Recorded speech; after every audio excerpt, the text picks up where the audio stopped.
E hoje eu quero convidar você, familiar, cuidador familiar, você, cuidador profissional, para a gente falar um pouquinho sobre os cuidados na administração de medicamentos, principalmente quando nós estamos na residência.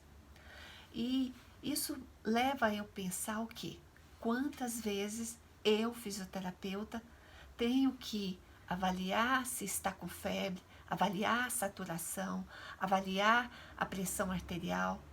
E nisso tudo eu também tenho que ter conhecimento qual medicamento que está sendo administrado. E aí eu quero falar um pouquinho sobre medicamento. Medicamentos são substâncias geralmente farmacológicas que são controladas pela Anvisa. E quando nós falamos de remédio, nós podemos falar do remedinho da vovó, do vovô, falar do remedinho da mamãe, o chazinho, o xarope caseiro, a erva caseira que a mamãe faz ou o papai faz para você. Nós podemos falar também que o remédio poderia ser uma boa massagem. Às vezes, um bom posicionamento do paciente no leito pode ser o remédio. Uma compressa quente ou fria. Existem inúmeros tipos de remédios. E eu quero falar do remédio do abraço, que é outro tipo de remédio que eu vou falar em um outro momento. E eu quero falar com você, cuidador. Quando nós temos um paciente, a gente vai abrir um círculo. E dentro do círculo, a gente coloca o paciente. Então, quando o paciente que está ali no círculo, a gente vai pensar numa patologia. Essa patologia, ela precisa ser estudada. Você tem que saber das indicações e contraindicações para qualquer atividade, para qualquer inserção de qualquer fator. Então, você tem que pensar, eu tenho um idoso, eu tenho uma patologia. E aí, ao lado ali, eu tenho medicamentos. E medicamentos, a gente tem que tomar muito cuidado como dar esse medicamento, qual o horário do medicamento. E quando eu falo do horário, eu já desci. Eu desço porque a gente tem que pensar que o horário tem que ser exato. O fato é, se um medicamento é de 4 em 4 horas, não tem como você dar de 6 em 6 horas na sua concepção, achando que hoje ele está melhor, eu vou dar de 6 em 6 horas. Não, é de 4 em 4 horas, até que o médico mude a prescrição.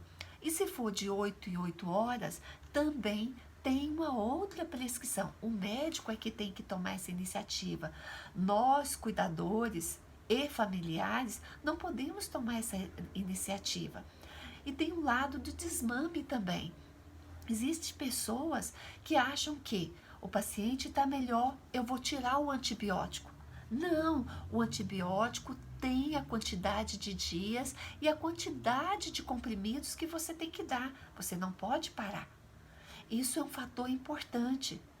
E aí a gente pensa, mas será? Será que é assim mesmo? É.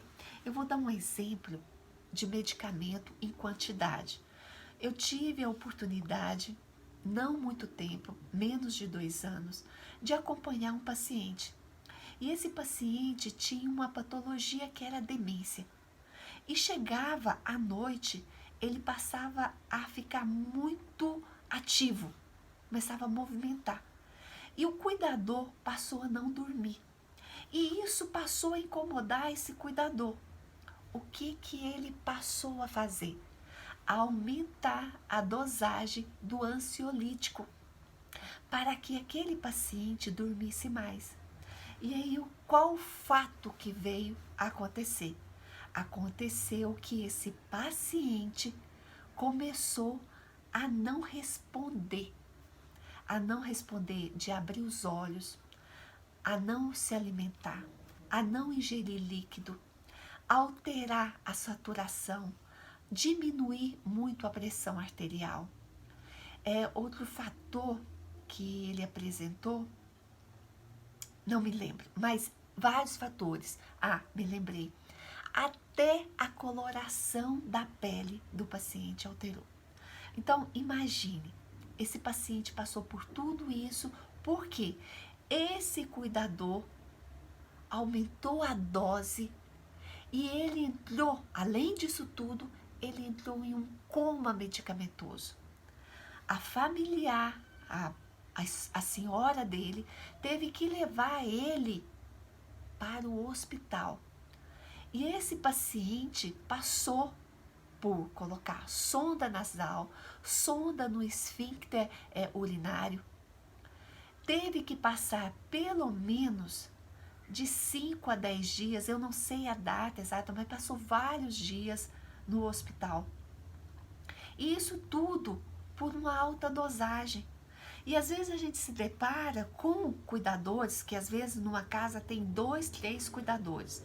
E aí um sai de manhã e o outro não sabe se o outro deu, se deu.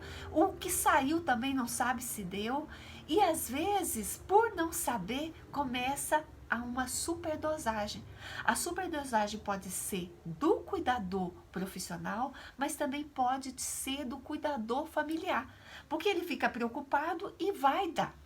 E geralmente, esse paciente, ele usa de 5 a 8 medicamentos, com princípios ativos diferentes. Imagina a complicação no sistema nervoso e nos órgãos hematopoéticos desse senhor, no sistema renal, a sobrecarga no sistema renal. Então, essa relação de horário é muito importante. E aí a gente vai falar de via oral, geralmente é via oral, mas nós temos os idosos que têm dificuldade de quê? Deglutir. Eles não engolem com facilidade e começam a engasgar. Existem pacientes idosos que colocam o medicamento na boca, engole a água, depois tira o medicamento e joga o medicamento fora. Isso é história que todo mundo já sabe.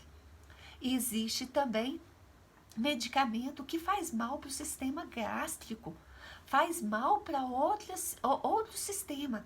E aí o paciente começa a sentir aquilo e tende a parar.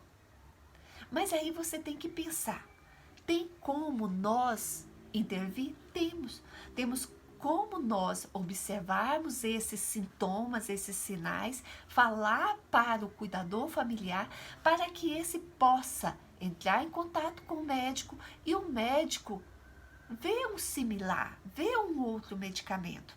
E constantemente nós também podemos criar alguns meios. Às vezes, com uma conversa com o médico, aquele medicamento a gente pode cortar ele no meio, a gente pode triturar ele, a gente pode ver um que seja em pó, ou que possa ser diluído, ou que possa ser diluído até no alimento. Tem inúmeras interrogações. A gente pode facilitar. E além disso, a gente pode pensar o quê? Tem uma via e tem um posicionamento. E aí eu quero falar de um outro exemplo que já me aconteceu. Já me aconteceu mais de uma vez que o paciente veio a engasgar porque o cuidador deu o medicamento com o paciente deitado.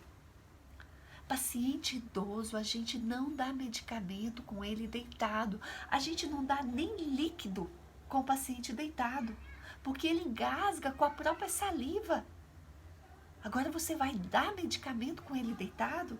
E o pior, quando esse ciclo do cuidador se torna repetitivo. Você explica que aquilo pode vir a causar uma broncoaspiração, pode gerar uma pneumonia, e mesmo assim ele repete, até ele sentir na pele que aquilo aconteceu.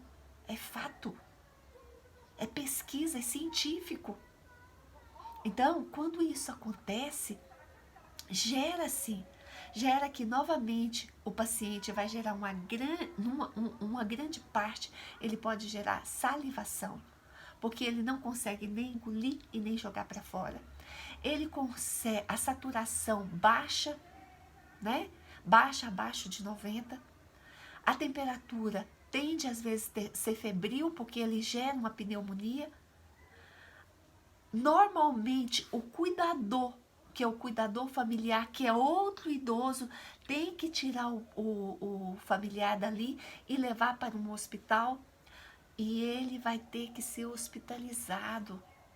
Ele vai ter que ser tratado ali no meio hospitalar. Muitas vezes esse meio hospitalar tem uma probabilidade de infecção. Pode ser que muitos não, mas a maioria da população brasileira tem essa probabilidade de ir para o Sistema Único de Saúde, se tiver vaga. E aí o que nós devemos pensar? Essas mudanças, esse pensamento, existe um paciente idoso, existe uma patologia, tem contraindicação, o medicamento tem que ser na hora certa, o horário certo, a dosagem certa, o posicionamento certo. Existe uma relação de quando uma equipe interdisciplinar ou multidisciplinar fala a mesma língua, que todos estão pensando no bem do paciente, o paciente tem qualidade de vida, tem dignidade de vida.